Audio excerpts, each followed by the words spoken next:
Good afternoon, everybody, and a very warm welcome from my side as well to our Country Risk Conference today. Being from Ireland, as you can see, I've brought some Irish weather with me today, but I also see that we've had plenty of storms and turbulence over the weekend in Austria as well, and not only on the weather front. So let's start the day, and I'd like to say a couple of words to start off about Coface as a company. Those of you who know Coface well, and we have many of you in the room today, they know that we're a company that has over 70 years of experience in the credit insurance market. And today, we're servicing over 50,000 clients in today about 100 countries.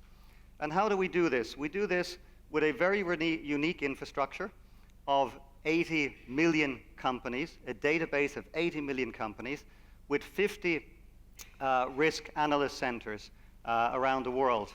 This coupled with a very broad network of economists who are very tightly linked to our core business. And of course, regular and continuous investment in technology to make sure that this infrastructure stays state of the art. Coface is also a company that stands for something. We have a purpose, and that purpose is for trade. Why?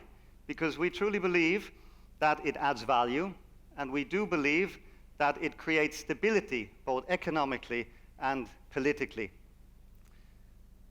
Coface is based on 4 key values as a culture, and these values you see here in front of you: customer service, expertise, collaboration, courage, and accountability.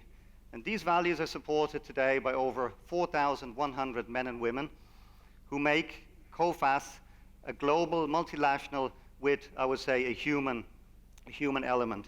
The strategy of Coface is around agility. Today, as mentioned, we serve 50,000 customers. These customers allow us to manage their risk day in, day out, and really show their trust in us by creating relationships that on average last more than 20 years, and many of you are here in the room today. So let's move ahead. Before we move to look at the risks in 2019, I'd like to take a look at some of the things that happened in 2018. I think it's worth reflecting for a minute on some of the things that we've seen there. And I think it is fair to say that we have seen quite a number of surprises. Let's start by looking at, it sounds like such a long time ago, the elections in Italy that came out with more or less surprising coalition. Also, the evolution of American policy. I'm sure we'll talk a lot about the trade war today, also sanctions, and of course the government shutdown. We had, of course, in Argentina, in May, we had the financial crisis. And of course, on top of that, we had the Yellow Vest movement that started in France and seemed to have a huge impact.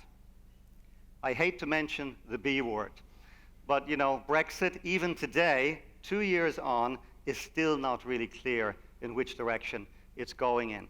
So if anything is sure, if planning is important, it's getting more and more difficult, and therefore agility is becoming more and more important. Let's take a look at 2019. Now, of course, you may think we're always talking about risk, we're always talking about the things that are maybe not going to go well, but let's talk a little bit about some of the things where we have good news for 2019. Let's start off with the US economy.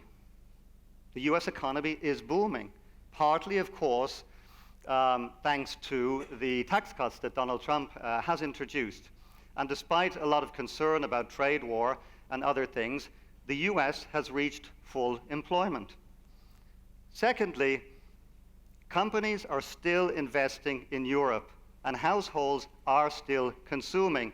And despite what we see as a slight uptake already in insolvencies, we are still far away from where we were in 2008. Thirdly, although it's slowing down, China is growing, and it's still growing. And if we look at the published data, China accounted for over 30% of global growth in 2018, and that's certainly still impressive. And probably on a more general note, the middle class in emerging markets continues to grow, and this creates and will continue to create opportunities for certain countries going forward. So we have some good news, but nevertheless, we have companies, we have shareholders, and we also have markets becoming increasingly concerned about 2019. Now, why is that? Let's take a look at what we see to be some of the big global risks at the moment. First of all, political risk. This is no big surprise. Of course, we can talk about Brexit. We don't even have to talk about Brexit. We have elections coming up in Greece this year. We have a new president in Brazil that's often been compared to Donald Trump.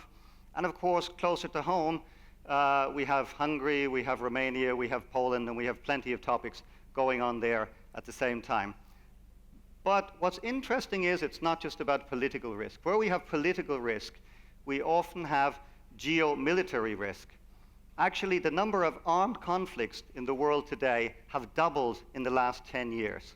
And I think this is something that we should be concerned about. The rise of protectionism. You know, it's fair to say, I would say, that so far, this has been manageable. Even if we look at the conflict between China and the US and the 10% of tariffs that were put on last year on about $200 billion of goods from China, this was partially, I would say, compensated by the devaluation of the Chinese currency. But however, in the medium term, this will take its effect. And we have seen, of course, over the last couple of weeks, really many discussions around that. And I think we will repeat what we have said all along for this year and at the end of last year. We feel that this confrontation between the US and China is not a short-term phenomenon. It is a fundamental collision that will certainly go on for quite some time. And maybe some food for thought, if we see from the US the type of protectionist measures that we see this year, when the economy is booming and unemployment is at an all-time low, what might it look like if the US economy starts to weaken, and also when we go into the 2020 presidential election? We quote technology as a third risk. Why? Well, actually, technology is an opportunity. Technology creates lots of possibilities for many, many startups and many companies who embrace that. However, it is a risk and will remain that for well-established players in terms of how it changes the value chain.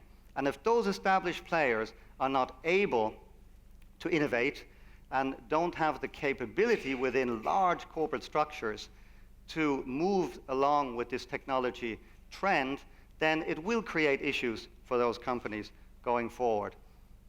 Last but certainly not least, global debt. Global debt today has reached over $230 trillion. It's just a number, but actually it's 50% more than it was 10 years ago. And we think this is even the more risky. Why? Actually, because the room of maneuver of central banks today is not what it was 10 years ago, simply in terms of easing credit conditions going forward. So I think this is something that we do have to think about, certainly in the medium to long term. In fact, Coface did a study in Western Europe last year on so-called zombie companies. Zombie companies are companies that have little or no net income and basically leverage the artificially low interest rates to stay alive, essentially. And these companies make up 4 to 6% of companies in economies such as France, Germany, Italy, and Spain. I think this is something we need to think about. These are the global risks that we see. But we're here, and this is all part of our region, Central Eastern Europe, so I'd like to just spend a minute just talking about some of the specific risks we see in this region. I think some of them have been mentioned as well in the introduction. Firstly, the slowdown of the Eurozone. Central Eastern Europe, about 80% of exports are going to the Eurozone. And certainly for those countries that are very much tied to Germany, we project a growth this year in Germany of 0.8% on GDP.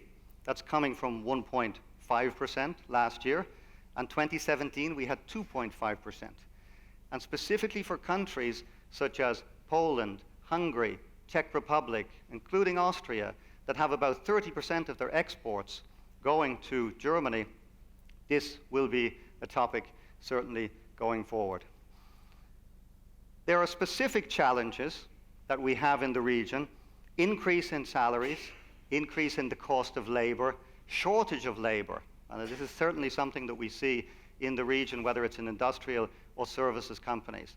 And I think this is certainly some specifics. We also see uptakes in insolvencies in the region. Just as an example, we had a couple of weeks ago our country risk conference in Poland. There, our latest payment survey shows that 9 out of 10 companies are experiencing payment delays. So we certainly see that something is changing here going forward. Brexit. Now, Brexit has two sides to it. Of course, it's the potential lower volume of an important export destination. That's one side of it. The other side of it, however, which we shouldn't forget, is that many of countries in CE are dependent also on EU funds. These EU funds will certainly decrease, and this probably won't kick in until 2021, but there are also two sides to this coin. And last but not least, we are not void of political risk in the region either, as we have seen also recently. We have a lot of elections going on this year. We had presidential elections recently in Slovakia. We have them in Lithuania in May, also in Croatia in December. We have parliamentary elections in Poland coming up towards the end of the year in November as well. And of course, next week we have the EU parliamentary election. So there are a lot of things going on in the region. And you've seen also, obviously yourselves, some of the turbulences we've seen here in Austria over the weekend. So these are some of the topics that we should be thinking about. So I would say, to conclude, volatility is here to stay. And I think this is something that we will have to get used to. I guess the good news is, where we have volatility, Coface is here to support. Coface is here to help you, guide you through and manage some of these risks and help protect your company going forward. Thank you very much for your attention.